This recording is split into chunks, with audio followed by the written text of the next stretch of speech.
Hi all, welcome back to Vishi vlogs Kannada. ಎಲ್ಲರೂ ಹೇಗಿದ್ದೀರಾ? ಇದು ನಮ್ಮ ಟ್ರಿಪ್ನ ಕಂಟಿನ್ಯೂಯೇಷನ್ ವ್ಲಾಗ್ ಆಗಿರುತ್ತೆ. ಕೃಷ್ಣ ಮಠಕ್ಕೆ ಹೋಗಿ ಬಂದ ಮೇಲೆ ರೂಮ್ನ ಚೆಕ್ಔಟ್ ಮಾಡಿಕೊಂಡು ಇವಾಗ ಬೇರೆ ದೇವಸ್ಥಾನಗಳಿಗೆ ಹೋಗೋಣ ಅಂತೇಳಿ ಬಂದಿದ್ದೀವಿ. ಆದಷ್ಟು ಬೆಳಗ್ಗೆನೇ ನಾವು ದೇವ್ರ ದರ್ಶನ ಮಾಡೋದು ಏನಕ್ಕೆ ಅಂತ ಅಂದರೆ ಇನ್ನೂ ಸ್ವಲ್ಪ ಸಮಯ ಇರುತ್ತಲ್ವ, ಆ ಸಮಯದಲ್ಲಿ ಎಲ್ಲ ದೇವಸ್ಥಾನಕ್ಕೂ ಕೂಡ ಹೋಗಿ ಬರ್ಬೋದು ಅಂತ. ಯಾವಾಗಲೂ ನಾವು ಈ ಥರ ಓಡಾಡ್ತಿರಲ್ಲ ಅಲ್ವಾ, ಯಾವಾಗೋ ಅಪರೂಪಕ್ಕೊಂದ್ಸಲ ಬರೋದು. ಬಂದಿರೋ ಸಮಯದಲ್ಲಿ ಆದಷ್ಟು ಎಲ್ಲ ದೇವಸ್ಥಾನಕ್ಕೂ ಹೋಗಿ ಬಂದರೆ ಮನಸ್ಸಿಗೇನೋ ಒಂಥರ ಸಮಾಧಾನ ಆಗುತ್ತೆ, ಹಾಗೆ ಖುಷಿ ಕೂಡ. ದೇವಸ್ಥಾನ ನೋಡೋದೇ ಏನೋ ಒಂಥರ ಖುಷಿ. ಇವಾಗ ನಾವು ಕಟೀಲು ದುರ್ಗಾ ಪರಮೇಶ್ವರಿ ದೇವಸ್ಥಾನಕ್ಕೆ ಬಂದಿದ್ದೀವಿ. ಇಲ್ಲಿಗೆ ಬರೋ ಅಷ್ಟರಲ್ಲಿ ಸುಮಾರು ಮಧ್ಯಾಹ್ನ 1 ಗಂಟೆ 1:15 ಆಗಿತ್ತು ಅಷ್ಟೇ. ಬೇಗನೆ ಹೊರಟ್ಬಿಟ್ವಲ್ವ, ಹಾಗಾಗಿ ಇಲ್ಲಿ ಬರಲಿಕ್ಕೇನೂ ತಡ ಆಗಲಿಲ್ಲ. ತುಂಬ ಜನ ಇದ್ದರು. ನಾವೇನು ಅಂದ್ಕೊಂಡು ಅಂದರೆ ಇಲ್ಲಿ ಸ್ವಲ್ಪ ಜನ ಕಡಿಮೆ ಇರ್ತಾರೆ ಕೂಡ ಸುಮಾರಷ್ಟು ಜನ ಇದ್ದರು. ಅದಲ್ಲದೆ ದೇವಸ್ಥಾನದಲ್ಲಿ ದರ್ಶನ ಬೇಗ ಆಗೋಯಿತು. ಜನ ಇದ್ದಾರೆ ಅಂತ ಹೇಳ್ಬಿಟ್ಟು ದರ್ಶನ ಮಾಡೋದೇ ನಿಧಾನ ಆಗಲಿಲ್ಲ, ತುಂಬ ಬೇಗನೆ ದರ್ಶನ ಮುಗಿಸ್ಕೊಂಡ್ಬಿಟ್ಟು. ಹಾಗೆ ಈ ದೇವಸ್ಥಾನದಲ್ಲಿ ಇನ್ನೊಂದು ವಿಶೇಷ ಅಂದರೆ ಈ ನದಿ, ಇದನ್ನು ನಂದಿನಿ ನದಿ ಅಂತ ಹೇಳ್ತಾರೆ. ಈ ಸಮಯಕ್ಕಿಂತ ನಾವು ಮಳೆಗಾಲದ ಸಮಯದಲ್ಲಿ ಬಂದರೆ ತುಂಬಾ ನೀರು ಹರಿತಿರುತ್ತಂತೆ. ತೋರಿಸ್ತಾ ಇದ್ರು, ನಾವು ನಿಂತಿದ್ದೀವಲ್ಲ ಇಲ್ಲಿ ತನಕ ಕೂಡ ನೀರು ಬರುತ್ತೆ, ಒಳಗಡೆ ಎಲ್ಲ ನೀರು ಬರುತ್ತೆ, ತುಂಬ ಚೆನ್ನಾಗಿರುತ್ತೆ ಆವಾಗ ನೋಡಲಿಕ್ಕೆ. ಇವಾಗ ಸ್ವಲ್ಪ ನೀರು ಕಡಿಮೆ ಆಗಿದೆ ಅಂತ. ನಾನು ಫಸ್ಟ್ ಟೈಮ್ ಅಲ್ವಾ ನೋಡಿದ್ದು, ನನಗೆ ಗೊತ್ತಿರಲಿಲ್ಲ, ಹಾಗಾಗಿ ಕೇಳಿ ತಿಳ್ಕೊಳ್ತಾ ಇದ್ದೆ. ದೇವಸ್ಥಾನ ಮಾತ್ರ ನಿಜವಾಗ್ಲೂ ತುಂಬಾ ಚೆನ್ನಾಗಿದೆ. ಹಾಗೆ ಇಲ್ಲಿ ಸುಮಾರು ಜನ ಮಕ್ಕಳಿಗೆ ಅನ್ನಪ್ರಸರಣ ಮಾಡಿಸ್ಲಿಕ್ಕೂ ಕೂಡ ಕರ್ಕೊಂಡು ಬರ್ತಾರಂತೆ. ನಮಗೆ ಗೊತ್ತಿರಲಿಲ್ಲ. ಸುಮಾರು ಒಂದು 3 ತಿಂಗಳು ಮಗು, 5 ತಿಂಗಳು ಮಗುನೆಲ್ಲ ಕರ್ಕೊಂಡು ಬಂದಿದ್ರು. ಇಷ್ಟು ಚಿಕ್ಕ ಚಿಕ್ಕ ಮಕ್ಕಳನ್ನ ಯಾಕೆ ಕರ್ಕೊಂಡು ಬಂದಿದ್ದಾರೆ ಅಂದಾಗ ಅವಾಗ ಹೇಳಿದ್ರು, ಅನ್ನಪ್ರಸರಣ ಮಾಡಿಸ್ಲಿಕ್ಕೆ ಕರ್ಕೊಂಡು ಬರ್ತಾರೆ, ತುಂಬ ಶ್ರೇಷ್ಠ ಅಂತ ಹೇಳಿ. ನಾವು ಕೂಡ ಸ್ವಲ್ಪ ಹೊತ್ತು ಪೂಜೆನೆಲ್ಲ ಮುಗಿಸ್ಕೊಂಡು ಅಲ್ಲೇ ಕುತ್ಕೊಂಡಿದ್ದು. ಇನ್ನು ಅಲ್ಲೊಂದು ಗಿಡ ನೋಡಿದ್ರಿ ಎಲ್ಲ, ಫ್ಲವರ್ ನೋಡಿ ಎಷ್ಟು ಚೆನ್ನಾಗಿದೆ, ಹಂಗಾಗಿ ಒಂಚೂರು ಕ್ಯಾಪ್ಚರ್ ಮಾಡಿಕೊಂಡು. ಇನ್ನು ಈ ಕಡೆ ಆನೆ ಕೂಡ ಇತ್ತು. ಸುಕೃತಿಗೆ ಆನೆ ಅಂದರೆ ತುಂಬ ಇಷ್ಟ. ಒಂದ್ಸಲ ತೋರಿಸ್ಕೊಂಡು ಬರೋಣ ಅಂತ ಹೇಳ್ಬಿಟ್ಟು ಆ ಕಡೆ ಹೋಗಿದ್ದು. ಅಲ್ಲಿರೋ ಎಲ್ಲರೂ ಕೂಡ ದರ್ಶನ ಮುಗಿಸ್ಕೊಂಡು ಇಲ್ಲಿ ಆನೆ ಹತ್ರ ಬಂದು ಆಶೀರ್ವಾದ ತಗೊಳ್ತಾ ಇದ್ರು. ಇನ್ನು ಸುಕೃತಿಗೂ ಕೂಡ ಆಸೆ ಆಗ್ತಾ ಇತ್ತು, ಹಾಗಾಗಿ ನಾವು ಕೂಡ ಹೋಗಿ ಆಶೀರ್ವಾದ ತಗೊಂಡು. ಒಂದ್ಸಲಿಗೆ ಒಬ್ರಿಗೆ ಮಾತ್ರ ಅಂತೆ ಆಶೀರ್ವಾದ ಮಾಡೋದು. ಒಂಥರ ಸಖತ್ ಖುಷಿ ಆಯಿತು. ಆನೆ ಬಂದ್ಬಿಟ್ಟು ಪಟ್ಟಂತ ಹಿಂಗೆ ಹೊಡಿತಲ್ಲ, ಅದಕ್ಕೆ ಅವಳಿಗೊಂಚೂರು ಪೆಟ್ಟಾಯಿತು ಅಂತ ಹಿಂಗೆ ಉಜ್ಕೊಳ್ತಾ ಇದ್ಲು. ಇನ್ನು ಆನೆ ಹೆಸರು ಬಂದು ಮಹಾಲಕ್ಷ್ಮಿ ಅಂತೆ. ಇನ್ನು ಸ್ವಲ್ಪ ಹೊತ್ತು ಅಲ್ಲೇ ಇದ್ಬಿಟ್ಟು ಇನ್ನು ಈ ಕಡೆ ನೀರಿತ್ತಲ್ವ, ಇಲ್ಲಿ ನೀರನ್ನ ನೋಡೋಣ ಅಂತ ಬಂದ್ವಾ. ಸುಮಾರಷ್ಟು ಮೀನುಗಳಿದ್ದು ಅಲ್ಲಿ. ಕಾಲನ್ನ ಒಳಗಡೆ ನೀರೊಳಗಡೆ ಹಾಕ್ಬಿಟ್ಟು ನಿಂತ್ಕೊಂಡ್ರೆ ಸಾಕು, ಕಾಲ ಹತ್ರ ಎಲ್ಲ ಬಂದು ಮುತ್ಕೊಳ್ತಾ ಇದ್ದೋ ಮೀನು, ಅಷ್ಟೊಂದಿದ್ದು. ನಾವು ಸ್ವಲ್ಪ ಹೊತ್ತು ಅಲ್ಲೇ ಸಮಯ ಕಳೆದು. ನಮಗೇನೋ ಹೊರಡಕ್ಕೆ ಮನಸ್ಸಿತ್ತು, ಆದರೆ ಅಪ್ಪಗಂತೂ ಹೊರಡ್ಲಿಕ್ಕೆ ಮನಸ್ಸೇ ಇರಲಿಲ್ಲ. ಅವರು ಇಷ್ಟೊಂದು ಎಂಜಾಯ್ ಮಾಡಿ ನಾನೆಲ್ಲೂ ನೋಡಿರಲಿಲ್ಲ. ಅವರೇ ಸ್ವಲ್ಪ ಹೊತ್ತು ಜಾಸ್ತಿ ನೀರಲ್ಲಿ ನಿಂತಿದ್ದು. ಇನ್ನು ಅಲ್ಲಿ ದೇವ್ರ ದರ್ಶನ ಎಲ್ಲ ಮುಗಿಸ್ಕೊಂಡು ಇವಾಗ ಕೊರಗಜ್ಜನ ದೇವಸ್ಥಾನಕ್ಕೆ ಬಂದಿದ್ದೀವಿ. ಇದು ಬಂದು ಮೂಲ ಸ್ಥಾನ ಅಂತೆ. ಸುಮಾರಷ್ಟು ದೇವಸ್ಥಾನಗಳಿದೆ ಈ ಕಡೆ, ಅದರಲ್ಲಿ ಇದು ಮೂಲ ಸ್ಥಾನ ಅಂತ ಹೇಳಿದ್ರು. ಅಂದರೆ ಕೃಷ್ಣನ ಫ್ರೆಂಡಿಗೆ ಅವರು ಹೇಳಿದ್ದಂತೆ, ಹಾಗಾಗಿ ಇಲ್ಲಿಗೆ ಬಂದಿದ್ದೀವಿ. ಇವಾಗ ಫುಲ್ಲು ತಂಪಾಗಿದೆ ಅಲ್ವಾ? ಈಗ ಫುಲ್ಲು ತಂಪಾಗಿದೆ. ನಾವು ದಾಟ್ಬಿಟ್ವಲ್ಲ ಉಡುಪಿನ, ಅದಕ್ಕೆ.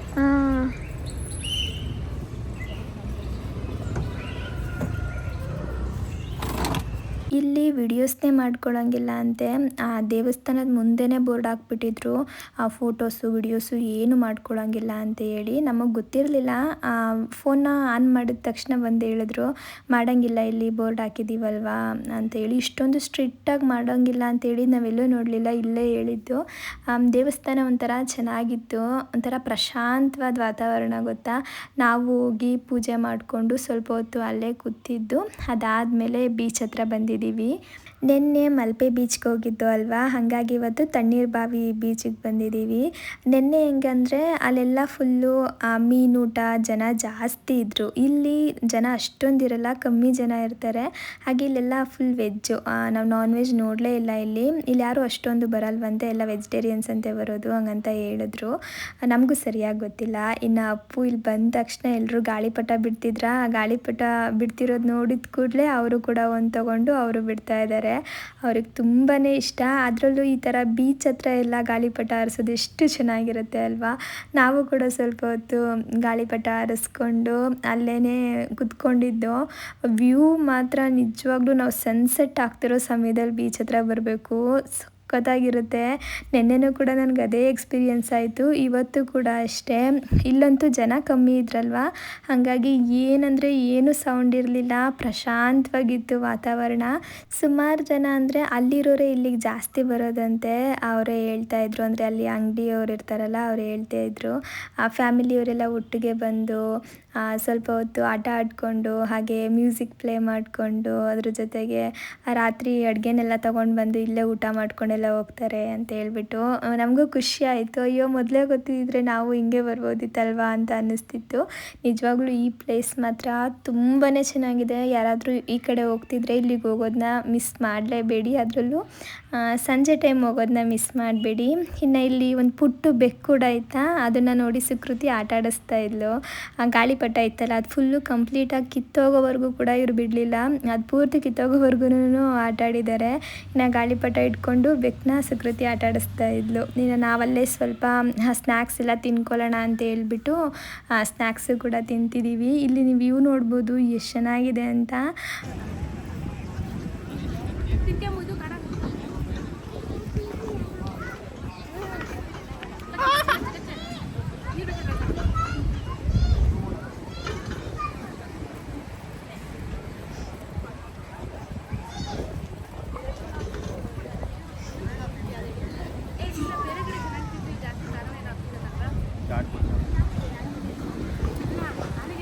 ಮಸಾಲೆ ಕಚ್ಕೊಂಡು ಹೊಂಟೈತೆ ನಿನ್ನ ಕ್ಯಾಮ್ರಾ ಗ್ಲೇಜರ್ ಬಿದ್ದೈತೆ.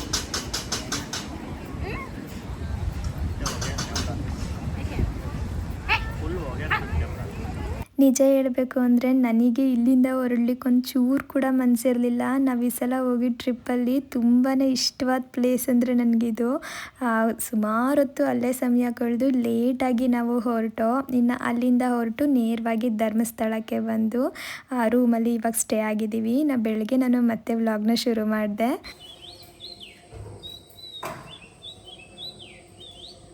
ನಾವು ಮದುವೆ ಆಗಿರೋ ಪ್ಲೇಸಿಗೆ ಬಂದಿದ್ದೀವಿ ಇವತ್ತು ಅಲ್ವಾ? ಧರ್ಮಸ್ಥಳಕ್ಕೆ ಬಂದಿದ್ದೀವಿ. ಇವಾಗ ಪೂಜೆಗೆ ಹೋಗಬೇಕು. ಇಲ್ಲಿ ವಾತಾವರಣ ಚೆನ್ನಾಗಿತ್ತ, ಹಂಗಾಗಿ ಇಲ್ಲೇ ವ್ಲಾಗ್ ಶುರು ಮಾಡ್ಕೊಳ್ಳೋಣ ಅಂತ ಅಂದ್ಕೊಂಡೆ.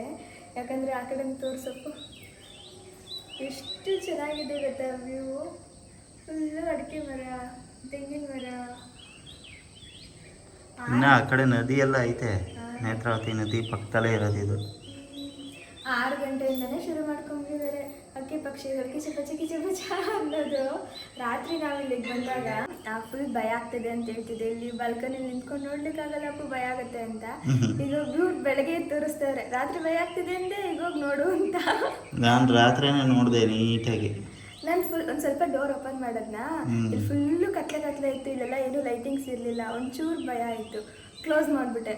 ಇದೇನಪ್ಪು ಈ ಥರ ಇದೆ ಈ ಕಡೆ ಅಂತ ಹೇಳ್ಬಿಟ್ಟು. ಬೆಳಗ್ಗೆ ಎದ್ದು ಬಂದು ನೋಡಿದ್ರೆ ಫುಲ್ಲು ಖುಷಿ ಆಗ್ತದೆ.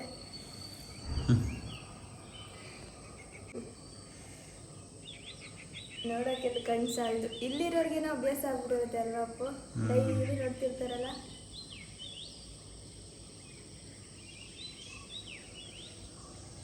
ಕೋಗಿಲೆ ಹೋಗ್ತಿದ್ದ ಬೆಳಿಗ್ಗೆ, ನಮ್ಮ ಮನೆ ಥರನೇ ಫೀಲ್ ಆಯ್ತು ನನಗೆ.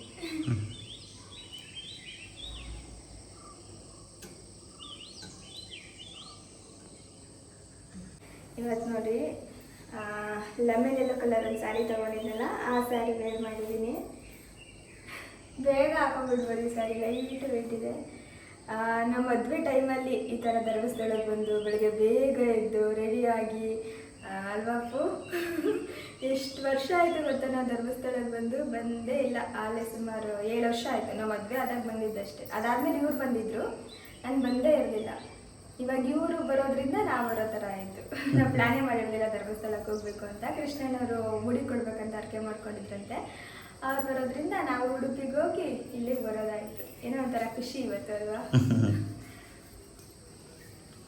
ಇನ್ನು ಅಲ್ಲಿ ಕೆಳಗಡೆ ವಾಕಿಂಗ್ ಹೋಗೋಣ, ನದಿಗಿರಿ ಐತಂತ ನೋಡೋಣ. ಬರೋವರೆಗೂ ಒಂದು ರೌಂಡ್ ವಾಕ್ ಮಾಡಿ ಫೋಟೋಶೂಟ್ ಮಾಡ್ಕೊಳ್ಳೋಣ. ಇವ್ರನ್ನ ತೋರಿಸ್ತೀನಿ ರೀ. ಪಂಚೆ ಹಾಕೊಂಡ್ಬಿಟ್ಟಿದ್ದಾರೆ ಇವತ್ತು ನಮ್ಮ ಯಜಮಾನರು. ಇದು ಪ್ಲೈನ್ ಶರ್ಟ್ ಇರಬೇಕಿತ್ತಪ್ಪ, ಚೆನ್ನಾಗಿರೋದು. ಅದಾಯಿತು, ಬಟ್ ನಾವು ಒಂದು ಜೊತೆಗೆ ಮಾತ್ರ ಅಲ್ವಾ ಪಂಚೆ ತಂದಿದ್ದು. ನೆನ್ನೆ ಪ್ಯಾಂಟ್ ನೆನ್ನೆ ನೆನ್ನೆ ಶರ್ಟ್ ಇವತ್ತು ಹಾಕೋಬೇಕಿತ್ತು, ಈ ಶರ್ಟ್ ನೆನ್ನೆ ಹಾಕೋಬೇಕಿತ್ತು, ಚೆನ್ನಾಗಿರೋದು. ಇದು ಏನು ಸೂಟ್ ಆಯ್ತದೆ ಅಂತಂದ್ರೆ ಅಲ್ಲಿ ಹೋದ್ಮೇಲೆ ದೇವಸ್ಥಾನದ ಒಳಗಡೆ ಬೀಚ್ ಹಾಕ್ಸ್ಬಿಡ್ತಾರೆ. ಇನ್ನೇನು ಅಲ್ಲೇನು ಹಾಕೋಣಂಗಿಲ್ಲ. ಓಕೆ. ಅಪ್ಪು ಫೋಟೋಸಾಗೆ ವಿಡಿಯೋಸ್ನೆಲ್ಲ ತಗೊಳ್ಳೋಣ ಅಂತೇಳಿ ಕೆಳಗಡೆ ಕರ್ಕೊಂಡು ಬಂದರು. ನನಗೆ ನಿಜ ಹೇಳಬೇಕು ಅಂದರೆ ಇಷ್ಟು ವರ್ಷದಲ್ಲಿ ಧರ್ಮಸ್ಥಳಕ್ಕೆ ಬರಬೇಕು ಅಂತ ಯಾವತ್ತೂ ಕೂಡ ಅನಿಸೇ ಇಲ್ಲ. ಯಾಕೋ ಇಲ್ಲಿಗೆ ಬರ್ಲಿಕ್ಕೆ ನನಗೆ ಮನಸ್ಸೇ ಇರಲ್ಲ. ನನ್ನ ಮದುವೆ ಆಗಿದ್ದು ಇಲ್ಲೇನೇ. ಅಪ್ಪಾಜಿ ಒಂದು ಆಸೆ ಇಟ್ಕೊಂಡಿದ್ರು. ಅವ್ರಿಗೆ ಮಂಜುನಾಥ ಸ್ವಾಮಿ ಅಂದರೆ ತುಂಬಾ ಭಕ್ತಿ. ಅವ್ರಿಗೆ ಹೆಣ್ಮಕ್ಳು ಅಂದ್ರೂ ಕೂಡ ತುಂಬ ಇಷ್ಟ. ಹರಕೆ ಇತ್ತಂತೆ ಹೆಣ್ಮಗು ಆದರೆ ಇಲ್ಲೇ ಕರ್ಕೊಂಡು ಬಂದು ಮದುವೆ ಮಾಡ್ತೀನಿ ಅಂತ ಅಮ್ಮ ನಮ್ಗೆ ಹೇಳಿದ್ದು. ಹಾಗಾಗಿ ನನ್ನನ್ನು ಇಲ್ಲೇ ಕರ್ಕೊಂಡು ಬಂದು ಮದುವೆ ಮಾಡಿದ್ದು. ನಮ್ಮಮ್ಮ ಹೆಂಗೆ ಅಂದರೆ ಅವರು ಅಪ್ಪಾಜಿ ತೀರೋದ್ಮೇಲೆ ಸ್ವಲ್ಪ ತುಂಬಾ ಸ್ಟ್ರಿಕ್ಟ್ ಆಗಿಬಿಟ್ಟಿದ್ರು. ನನ್ನ ವಿಷಯದಲ್ಲಿ ತುಂಬ ಸ್ಟ್ರಿಕ್ಟ್ ಆಗಿದ್ದರು. ಎಲ್ಲ ವಿಷಯದಲ್ಲೂ ಅಷ್ಟೇ ತುಂಬ ಗಟ್ಟಿಗಿತ್ತಿ ಅಂತಲೇ ಅನ್ನೋರೆಲ್ಲರೂ ಕೂಡ. ಅವರು ಅಳೋದು ಅಥವಾ ಎಮೋಷ್ನಲ್ ಆಗೋದು, ತುಂಬ ಸಂತೋಷಪಟ್ಟಿರೋದು ಅದನ್ನೆಲ್ಲ ನಾವು ನೋಡಿರೋದು ತೀರಾ ಕಡಿಮೆ. ಆ ಸಮಯ ತುಂಬ ಕಷ್ಟ ನಮಗೆ, ಅಪ್ಪಾಜಿ ಇಲ್ಲದ ಸಮಯ. ಇನ್ನು ಅಮ್ಮ ನನ್ನ ಮದುವೆ ಟೈಮಲ್ಲಿ ತುಂಬ ಎಮೋಷ್ನಲ್ ಆಗಿಬಿಟ್ರು. ನಾನು ನಿಜ ಹೇಳಬೇಕಂದ್ರೆ ಅವ್ರು ಅಷ್ಟೊಂದು ಹತ್ತಿದ್ದನ್ನ ನೋಡೇ ಇಲ್ಲ. ಅಪ್ಪಾಜಿ ಹೋದಾಗಲೂ ಕೂಡ ಅವ್ರು ಅಷ್ಟೊಂದು ಹತ್ತಿರಲಿಲ್ಲ. ಸ್ವಲ್ಪ ಸ್ಟ್ರಾಂಗ್ ಆಗಿದ್ರು ಅವರು. ನಾವೆಲ್ಲ ಎಲ್ಲಿ ವೀಕ್ ಆಗಿಬಿಡ್ತೀವೋ ಅಂತೇಳಿ. ಆದರೆ ನನ್ನ ಮದುವೆ ಸಮಯದಲ್ಲಿ ತುಂಬ ಎಮೋಷ್ನಲ್ ಆಗಿಬಿಟ್ಟಿದ್ರು ನಮ್ಮಮ್ಮ. ಹಾಗಾಗಿ ಈಗಲೂ ಅಷ್ಟೇ ಧರ್ಮಸ್ಥಳ ಅಂತ ನೆನೆಸ್ಕೊಂಡಿದ್ದ ತಕ್ಷಣ ನನಗೆ ಅಮ್ಮ ಹತ್ತಿದ್ದೇ ನೆನಪಾಗುತ್ತೆ. ಹಂಗಾಗಿ ಇಲ್ಲಿ ಬರೋಕ್ಕೆ ಯಾಕೋ ಮನಸ್ಸೇ ಆಗಲ್ಲ. ನಮ್ಮ ಮದುವೆ ಆಗಿದ್ದು ಕೂಡ ಖುಷಿನೇ, ಆದರೆ ಆ ಖುಷಿಗಿಂತ ನನಗೆ ಅಮ್ಮ ಅಷ್ಟೊಂದು ಎಮೋಷ್ನಲ್ ಆದ್ರಲ್ಲ, ಅವ್ರು ನಾನು ಬಿಟ್ಟಿರೋಕ್ಕಾಗಲ್ಲ ಅಂತ ಅಷ್ಟೊಂದು ಹತ್ರಲ್ಲ ಅನ್ನೋದು ಸ್ವಲ್ಪ ಜಾಸ್ತಿ ನೆನಪಾಗುತ್ತೆ. ಹಾಗಾಗಿ ಇಲ್ಲಿ ಬರಬೇಕಂತ ಅಂದ್ಕೊಂಡೇ ಇರಲಿಲ್ಲ. ಇನ್ನು ದೇವಸ್ಥಾನಕ್ಕೂ ಕೂಡ ಬಂದು ಅಪ್ಪು ಹೋಗ್ಬಿಟ್ಟು ಟಿಕೆಟ್ ತೊಗೊಂಡು ಬರೋಣ ಅಂತೇಳಿ ಹೋಗಿದ್ರು, ಜನ ಜಾಸ್ತಿ ಇದ್ದರೆ. ಹಾಯ್ ಹಾಲ್ ಕನ್ನಡ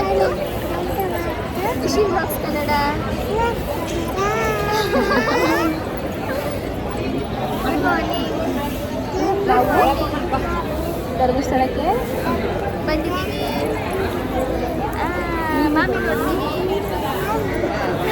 ಅದೆಷ್ಟು ಕ್ಯೂಟಾಗಿ ಹೇಳ್ತಾ ಇದ್ದಾಳೆ ನೋಡಿ. ಅವಳು ಮೂಡ್ ಚೆನ್ನಾಗಿರೋ ಸಮಯದಲ್ಲಿ ಅವಳೇ ಹೇಳ್ತಾ ಇರ್ತಾಳೆ ನಾನು ಯಾವ ಥರ ವಿಡಿಯೋ ಶುರು ಮಾಡ್ತೀನಿ ಅಂತೆಲ್ಲ ಹೇಳ್ಬಿಟ್ಟು. ಇವಾಗ ನಾವು ಹೇಳ್ಕೊಟ್ಟಿರೋ ಥರ ಹೇಳ್ತಾ ಇದ್ದಾಳೆ. ಇನ್ನು ನಾವು ಬೇಗನೆ ದರ್ಶನ ಮುಗಿಸ್ಕೊಂಡ್ಬಿಟ್ಟು ಸ್ಪೆಷಲ್ ಎಂಟ್ರಿಗೇ ಹೋಗಿದ್ದು. ಯಾಕಂದರೆ ಜನ ಜಾಸ್ತಿ ಇದ್ರಲ್ವ, ಬೇರೆ ದೇವಸ್ಥಾನಕ್ಕೆ ಹೋಗ್ಲಿಕ್ಕೆ ಆಗಲ್ಲ ಅಂತ ಹೇಳಿ. ಇನ್ನು ದರ್ಶನ ಮುಗಿಸ್ಕೊಂಡು ಹೊರಗಡೆ ಬಂದು ಫೋಟೋಸ್ನೆಲ್ಲ ತೊಗೊಂಡು ಅದಾದಮೇಲೆ ಊಟಕ್ಕೆ ಹೋಗೋಣ ಅಂತೇಳಿ ಹೋಟೆಲ್ಗೆ ಬಂದಿದ್ದೀವಿ. ನಾವು ನಿನ್ನೆ ರಾತ್ರಿ ಇದೇ ಹೋಟೆಲ್ಗೆ ಬಂದು ಊಟ ಮುಗಿಸ್ಕೊಂಡು ರೂಮ್ಗೆ ಹೋಗಿದ್ದು. ರಾತ್ರಿನೇ ಊಟ ತುಂಬ ಇಷ್ಟ ಆಗಿಬಿಟ್ಟಿತ್ತು. ತುಂಬ ಚೆನ್ನಾಗಿದೆ ಅಲ್ವಾ ಇಲ್ಲಿ ಅಂತ ಅನ್ನಿಸ್ತು. ಹಾಗಾಗಿ ಇವಾಗ ಪೂಜೆ ಮುಗಿಸ್ಕೊಂಡು ನೇರವಾಗಿ ಇದೇ ಹೋಟೆಲ್ಗೆ ಬಂದಿದ್ದೀವಿ. ಅಪ್ಪನು ಮತ್ತು ಕೃಷ್ಣಣ್ಣನೂ ಸಾಮಾನ್ಯವಾಗಿ ಹುಡುಕ್ತಿರ್ತಾರೆ ಎಲ್ಲಿ ಯಾವ ಹೋಟೆಲ್ ಚೆನ್ನಾಗಿದೆ ಊಟ, ಆ ಹೋಟೆಲ್ಗೆ ಹೋಗೋಣ ಅಂತ ಹೇಳ್ಬಿಟ್ಟು. ಹಾಗಾಗಿ ಇದೇ ಹೋಟೆಲಿಗೆ ಬಂದಿದ್ದು. ಯಾರಾದರೂ ಧರ್ಮಸ್ಥಳಕ್ಕೆ ಹೋಗ್ತಾ ಇದ್ದರೆ ಎಲ್ಲಿ ಊಟ ಮಾಡಬೇಕು ಅಂತ ಗೊತ್ತಾಗ್ತಿದ್ರೆ ಇಲ್ಲಿಗೆ ಬನ್ನಿ. ನಿಜವಾಗ್ಲೂ ತುಂಬಾ ಚೆನ್ನಾಗಿತ್ತು ಊಟ. ಅದರಲ್ಲೂ ಅನ್ನ, ರಸಮ್, ಅನ್ನ ಸಾಂಬಾರೆಲ್ಲ ಎಷ್ಟು ಟೇಸ್ಟಿಯಾಗಿತ್ತು ಗೊತ್ತಾ. ಎಲ್ಲ ಊಟನೂ ಚೆನ್ನಾಗಿತ್ತು. ಆರಾಮದಲ್ಲಿ ನಾವಿಲ್ಲಿ ಟ್ರೈ ಮಾಡ್ಬೋದು. ನಂಗೆ ತುಂಬ ಇಷ್ಟ ಆಗಿದ್ದಕ್ಕೆ ಒಂಚೂರು ಈಚೆ ಕಡೆಯಿಂದನೂ ವಿಡಿಯೋ ಮಾಡಿಕೊಂಡು. ಇವಾಗ ಊಟ ಮುಗಿಸ್ಕೊಂಡು ಸದಾಶಿವ ರುದ್ರ ಟೆಂಪಲ್ಗೆ ಬಂದಿದ್ದೀವಿ. ಸೂರ್ಯ ದೇವಸ್ಥಾನ ಅಂತ ಕೂಡ ಅಂತಾರಂತೆ ಇದನ್ನು. ಇಲ್ಲಿ ಏನು ವಿಶೇಷ ಅಂದರೆ ಏನಾದ್ರೂ ಸೈಟ್ ತೊಗೊಳ್ಬೇಕು, ಮನೆ ಕಟ್ಟಬೇಕು, ಇಲ್ಲಾಂದರೆ ಮಗು ಬೇಕು, ಈ ಥರ ಏನಾದರೂ ಕೋರಿಕೆ ಇದ್ದರೆ ಅಲ್ಲಿ ಮೊದಲು ಹೋಗಿ ಹರಕೆ ಮಾಡ್ಕೊಂಡು ಬಂದು ನಮ್ಮ ಕೋರಿಕೆ ಈಡೇರಿದ್ದಾದಮೇಲೆ ಅಲ್ಲಿ ಮಣ್ಣಿಂದು ಪ್ರತಿಮೆ ಇರುತ್ತೆ, ಅಂದರೆ ಮನೆಯದು ಸೈಟಿಂದು ಅದೆಲ್ಲ ಮಣ್ಣಲ್ಲಿ ಮಾಡಿಟ್ಟಿರ್ತಾರೆ. ಅದನ್ನು ತಗೊಂಡು ದೇವ್ರಿಗೆ ಕೊಟ್ಬಿಟ್ಟು ಬರೋದು ಅಷ್ಟೇ. ನಾವು ಕೂಡ ಅದನ್ನೆಲ್ಲ ಕೇಳಿಕೊಂಡು ನಮ್ಮ ಮನಸ್ಸಲ್ಲಿ ಏನಿರುತ್ತೆ ಅದನ್ನು ಬೇಡ್ಕೊಂಡು ಬಂದು. ಇನ್ನು ಇಲ್ಲಿ ಅನ್ನ ದಾಸೋಹ ಕೂಡ ಇರುತ್ತಂತೆ. ಪ್ರಸಾದ ತುಂಬ ಚೆನ್ನಾಗಿರುತ್ತಂತೆ. ನಮಗೆ ಗೊತ್ತಿರಲಿಲ್ಲ, ನಾವು ಮೊದಲೇ ಊಟ ಮಾಡ್ಕೊಂಡು ಬಂದುಬಿಟ್ವಲ್ಲ, ಹಾಗಾಗಿ ಹೋಗಲಿಲ್ಲ. ಅಲ್ಲಿ ಅವರೇ ಹೇಳ್ತಿರ್ತಾರೆ ಅನ್ನ ದಾಸೋಹ ಇದೆ, ಹೋಗಿ ಊಟ ಮಾಡ್ಕೊಂಡು ಹೋಗಿ ಅಂತ ಹೇಳ್ಬಿಟ್ಟು. ನಾವು ಊಟ ಮಾಡಿದ್ರಿಂದ ಹೋಗ್ಲಿಕ್ಕಾಗಲಿಲ್ಲ. ಇನ್ನು ತುಂಬ ಬಿಸಿಲಿತ್ತು ಅಂತ ಹೇಳಿ ಸ್ವಲ್ಪ ಎಳ್ನೀರು ಕುಡಿಯೋಣ ಅಂತ ಅಂದ್ಬಿಟ್ಟು ಅಲ್ಲೇ ಪಕ್ಕದಲ್ಲಿ ಎಳ್ನೀರೆಲ್ಲ ಇಟ್ಟಿದ್ರಲ್ಲ, ಎಳ್ನೀರನ್ನೆಲ್ಲ ಕುಡ್ಕೊಂಡು ಇವಾಗ ಸೌತಡ್ಕ ಮಹಾಗಣಪತಿ ಟೆಂಪಲ್ಗೆ ಬಂದಿದ್ದೀವಿ. ಏನಂದರೆ ನಾವು ಒಂದ್ಸಲ ಈ ಥರ ದೇವಸ್ಥಾನಕ್ಕೆ ಹೋಗ್ಬಿಟ್ರೆ ಈ ಕಡೆ ಅಂತೂ ಸುಮಾರಷ್ಟು ದೇವಸ್ಥಾನಗಳಿರುತ್ತೆ, ಎಲ್ಲ ದೇವ್ರ ದರ್ಶನ ಕೂಡ ಮಾಡ್ಕೊಂಡು ಬರ್ಬೋದು. ಇಲ್ಲಿ ನಮಗೆ ತುಂಬ ವಿಶೇಷ ಅನ್ನಿಸ್ಬಿಡ್ತು. ಏನಕ್ಕಂದರೆ ನಾವು ಹೋಗಿದ್ದ ಸಮಯಕ್ಕೆ ಸರಿಯಾಗಿ ನಮಗೆ ಪ್ರಸಾದ ಕೂಡ ಸಿಕ್ತು. ದೇವರಿಗೆ ಆಗ್ತಾನೆ ಪೂಜೆ ಎಲ್ಲ ಮಾಡಿ ಎಲ್ಲರಿಗೂ ಇಲ್ಲಿ ತೋರಿಸ್ತಾ ಇದ್ದೀನಲ್ಲ ಅವಲಕ್ಕಿ ಮತ್ತು ತುಪ್ಪದ ಕಾಯಿನ ಕೊಡ್ತಾಯಿದ್ರು. ನಾವು ಅದೇ ಸಮಯಕ್ಕೆ ಹೋದ್ವಾ, ಅಪ್ಪು ಹೋಗಿ ನಿಂತ್ಕೊಂಡು ಇಸ್ಕೊಂಡು ಬಂದರು. ಇನ್ನೊಂದೇನು ಅಂದರೆ ಅಲ್ಲಿ ಯಾರೋ ಒಬ್ರು ಇಟ್ಟಿದ್ದಾರೆ ನೋಡಿ, ಅಲ್ಲೇ ನಿಂತಿದ್ದೋ ನಾವು ಆಯಿತಾ. ಆಮೇಲೆ ಅವರೇ ಕೊನೆಯಲ್ಲಿ ಬಂದು ಅದನ್ನು ತೆಗೆದು ನಮಗೆ ಕೊಟ್ಟರು. ಒಂಥರ ಖುಷಿ ಆಯಿತು. ನಾವು ಯಾವುದೋ ಸಮಯದಲ್ಲಿ ಹೋಗಿರ್ತೀವಿ, ನಮಗಿದೆಲ್ಲ ಸಿಗಲ್ಲ. ಅಂದರೆ ಅವಲಕ್ಕಿಯಲ್ಲಿ ಕೊಡ್ತಾರಂತೆ, ದುಡ್ಡು ಕೊಟ್ಟು ಈಸ್ಕೊಳ್ಬೇಕು ಮಾಮೂಲಿ ಪ್ರಸಾದನ. ಆದರೆ ಈ ಥರ ದೇವ್ರಿಗೆ ಅರ್ಪಣೆಯಾಗಿರೋ ಸಿಗ್ತಲ್ಲ, ಅದೇನೋ ಒಂಥರ ಫುಲ್ ಖುಷಿ. ಅದರಲ್ಲೂ ಎರಡೆರಡು ಸಿಕ್ತು. ನಮಗಂತೂ ತುಂಬಾ ಖುಷಿ ಆಯಿತು. ಆ ಅಪ್ಪು ಅದನ್ನೇ ಹೇಳ್ತಿದ್ರು, ನಾನು ಅಷ್ಟೊಂದು ಕಷ್ಟಪಟ್ಟು ಹೋಗಿ ತೊಗೊಂಡು ಬಂದೆ, ನಿಮಗೆ ನೋಡಿದ್ರೆ ನಿಮ್ಮ ಹತ್ರನೇ ಬಂದುಬಿಡ್ತಾರೆ ಆ ಪ್ರಸಾದ ಅಂತ ಹೇಳಿ. ಹಾಗೆ ಇನ್ನೊಂದೇನೆಂದರೆ, ಇಡೀ ದೇವಸ್ಥಾನನ ಗಂಟೆ ಗಣಪತಿ ದೇವಸ್ಥಾನ ಅಂತ ಕೂಡ ಕರೀತಾರೆ. ನಮ್ಮ ಮನಸ್ಸಲ್ಲಿ ಏನಾದರೂ ಒಂದು ಆಸೆ ಇದ್ದರೆ ಅದು ಈಡೇರಬೇಕು ಅನ್ನೋಂಗಿದ್ರೆ ಇಲ್ಲಿಗೆ ಬಂದು ಆ ದೇವ್ರಿಗೆ ಗಂಟೆ ಕಟ್ಬಿಟ್ಟು ಹೋದರೆ ಆದಷ್ಟು ಬೇಗ ಈಡೇರುತ್ತೆ ಅಂತ ಕೂಡ ಹೇಳ್ತಾರೆ. ಹಾಗಾಗಿ ನಾವು ಕೂಡ ಈ ಸಲ ದೇವ್ರನ್ನ ಬೇಡ್ಕೊಂಡು ಗಂಟೆನ ಕಟ್ಬಿಟ್ಟು ಬಂದಿದ್ದೀವಿ. ಇನ್ನು ಅಲ್ಲಿಂದ ಕುಕ್ಕೆ ಸುಬ್ರಹ್ಮಣ್ಯಕ್ಕೆ ಬಂದಿದ್ದೀವಿ. ಇದೇ ಕೊನೆ ಪ್ಲೇಸ್ ನಾವು ಹೋಗಿದ್ದು. ಸಂಜೆ ಆಯಿತು ನಾವು ಇಲ್ಲಿಗೆ ಬರೋ ಅಷ್ಟರಲ್ಲಿ. ಇಲ್ಲೂ ಅಷ್ಟೇ ಬೇಗನೆ ದರ್ಶನ ಎಲ್ಲ ಮುಗಿದ್ಬಿಡ್ತು. ನಾವು ಇದಾದಮೇಲೆ ಹೊಳೆ ಹತ್ರ ಎಲ್ಲ ಹೋಗೋಣ ಅಂದ್ಕೊಂಡು ಟೈಮ್ ಆಯ್ತಲ್ವ, ಹಾಗಾಗಿ ಹೋಗ್ಲಿಕ್ಕೆ ಆಗಲಿಲ್ಲ. ಹಾಗೆ ಇಲ್ಲಿ ನಮ್ಮ ಸಬ್ಸ್ಕ್ರೈಬರ್ ಕೂಡ ಸಿಕ್ಕಿದ್ರು. ಇಲ್ಲಿ ಸುಮಾರು ಜನ ಸಿಕ್ಕಿದ್ರು ನನಗೆ ಇವತ್ತು. ನಾವು ಈ ಸಲ ಟ್ರಿಪ್ ಹೋಗಿದ್ವಲ್ಲ, ನಾವು ಹೋಗಿದ್ದು ಎಲ್ಲ ಪ್ಲೇಸ್ಗಳಲ್ಲೂ ಕೂಡ ಯಾರಾದರೂ ಒಬ್ಬರು ಸಬ್ಸ್ಕ್ರೈಬರ್ ಸಿಗ್ತಿದ್ರು ನನಗೆ. ನಿಜವಾಗ್ಲೂ ತುಂಬ ಖುಷಿ ಆಗ್ತಾಯಿತ್ತು. ನಾವಿರೋದು ಬೆಂಗಳೂರು, ಅವರಿರೋದು ಉಡುಪಿ, ಹಾಗೆ ಧರ್ಮಸ್ಥಳ, ಇಲ್ಲಿಂದನೂ ವಿಡಿಯೋಸ್ನ ನೋಡ್ತಾರಾ ಅಂತೇಳಿ ಮನಸ್ಸಿಗೊಂಥರ ಖುಷಿ ಆಯಿತು. ಇನ್ನು ದೇವ್ರ ದರ್ಶನನೆಲ್ಲ ಮುಗಿಸ್ಕೊಂಡು ಇವಾಗ ಸ್ವಲ್ಪ ಶಾಪಿಂಗ್ ಮಾಡೋಣ ಅಂತೇಳಿ ಮಾಡ್ತಿದ್ದೀವಿ. ಏನು ವಿಶೇಷ ಅಂದರೆ, ಇವತ್ತಿನ ದಿನ ನಾವು ಈ ದೇವಸ್ಥಾನಕ್ಕೆ ಹೋದ್ವಲ್ಲ, ಎಲ್ಲ ದೇವಸ್ಥಾನದಲ್ಲೂ ಕೂಡ ದರ್ಶನ ಬೇಗನೆ ಆಗೋಯಿತು. ಹೋಗಿದ್ದು ಗೊತ್ತಾಗಲಿಲ್ಲ, ಒಳಗಡೆ ಬಂದಿದ್ದು ಗೊತ್ತಾಗಲಿಲ್ಲ. ಅಷ್ಟು ಚೆನ್ನಾಗಿ ಬೇಗ ದರ್ಶನ ಮುಗಿಸ್ಕೊಂಡ್ಬಿಟ್ಟು. ಹಾಗೆ ಎಲ್ಲ ದೇವಸ್ಥಾನಗಳಿಗೂ ಹೋಗಲಿಕ್ಕೆ ನಮಗೆ ಸಮಯ ಕೂಡ ಸಿಕ್ತು. ಏನಾದರೂ ದರ್ಶನ ಲೇಟ್ ಆಗಿಬಿಟ್ಟಿದ್ರೆ 1-2 ದೇವಸ್ಥಾನಕ್ಕೆ ಹೋಗ್ಬಿಟ್ಟು ಬರಬೇಕಿತ್ತು. ದರ್ಶನ ಬೇಗ ಆಗಿದ್ದರಿಂದ ಎಲ್ಲ ದೇವಸ್ಥಾನಕ್ಕೂ ಕೂಡ ಹೋಗಿ ಬಂದು. ಹಾಗೆ ಇಲ್ಲಿ ಸ್ವಲ್ಪ ಹೊತ್ತು ಮಾತ್ರ ನಾವು ಶಾಪಿಂಗ್ ಮಾಡಿದ್ದು. ಅದಾದಮೇಲೆ ಸ್ವಲ್ಪ ಓಡಾಡ್ಕೊಂಡು ಬರೋಣ ಅಂತ ಹೇಳ್ಬಿಟ್ಟು ಒಂದು 7 ಗಂಟೆ 7:30 ತನಕನೂ ಅನ್ಕೋತೀನಿ ನಾನು ಸುಮಾರಷ್ಟು ಸಮಯ ಸುತ್ತಮುತ್ತ ಇರೋ ಜಾಗಗಳಿಗೆಲ್ಲ ಹೋಗಿ ಓಡಾಡ್ಕೊಂಡು ಬಂದು. ನನಗೆ ಫುಲ್ ಬೇಜಾರಾಗ್ತಿರುತ್ತೆ ಈ ಥರ ಎಲ್ಲಾದರೂ ನಾವು ಈಚೆ ಕಡೆ ಹೋದಾಗ. ಅಯ್ಯೋ, ನಮ್ಮ ಟ್ರಿಪ್ ಮುಗ್ದೋಯ್ತಲ್ಲ, ನಾವು ಮತ್ತೆ ವಾಪಸ್ ಮನೆಗೆ ಹೋಗ್ಬೇಕಲ್ಲ ಅಂತ ಅನಿಸ್ತಿರುತ್ತೆ. ಸಾಮಾನ್ಯವಾಗಿ ಅಪರೂಪಕ್ಕೊಂದ್ಸಲ ಹೋದರೆ ಹಿಂಗೆ ಅಲ್ವಾ, ಯಾವಾಗಲೂ ಹೋಗ್ತಿದ್ರೆ ಏನು ಅನಿಸಲ್ಲ, ಆದರೆ ಈ ಥರ ಅಪರೂಪಕ್ಕೊಂದ್ಸಲ ಹೋದರೆ ಹಂಗೆ ಅನಿಸ್ತಿರುತ್ತೆ. ಲಾಸ್ಟ್ ಟೈಮ್ ಕೂಡ ನನಗೆ ಇದೇ ಫೀಲ್ ಆಯಿತು, ಈಗಲೂ ಇದೇ ಫೀಲ್ ಆಗ್ತಿತ್ತು. ಇನ್ನು ಇವತ್ತಿನ ವ್ಲಾಗ್ ಕೂಡ ಇಷ್ಟೇ. ವ್ಲಾಗ್ನ ಪೂರ್ತಿಯಾಗಿ ನೋಡಿರ್ತೀರಾ ಅನ್ಕೋತೀನಿ. ಪೂರ್ತಿಯಾಗಿ ವ್ಲಾಗ್ ನೋಡಿದರೆ ಪ್ಲೀಸ್ ಒಂದು ಲೈಕ್ ಮಾಡಿ. ಹಾಗೆ ಇನ್ನು ಯಾರಾದರೂ ನನ್ನ ಚಾನಲ್ನ ಸಬ್ಸ್ಕ್ರೈಬ್ ಮಾಡದೆ ನೋಡ್ತಿದ್ರೆ ಸಬ್ಸ್ಕ್ರೈಬ್ ಮಾಡ್ಕೊಂಡು ಕೂಡ ನೋಡಿ ಆಯಿತಾ. ನೆಕ್ಸ್ಟ್ ವ್ಲಾಗಲ್ಲಿ ಸಿಗ್ತೀನಿ. ಟೇಕ್ ಕೇರ್, ಬಾಯ್.